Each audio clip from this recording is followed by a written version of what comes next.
चांद जैसे यूं खड़ा है, हद से ज्यादा ये येड़ा है, 56 इंच का सीना।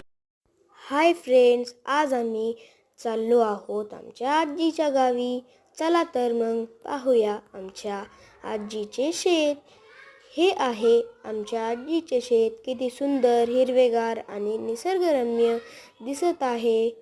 तर हे आहे गहू आणि ज्वारीचे शेत.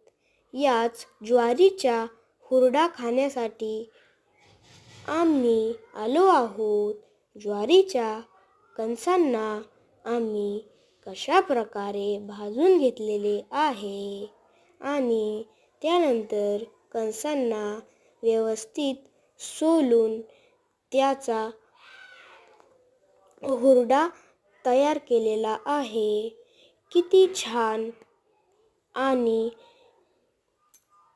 सुंदर दिसतोय हुरडा. तुम्हाला पण खावाशी वाटतोय ना? तर चला मग खाऊया आपण हुरडा. Bye guys.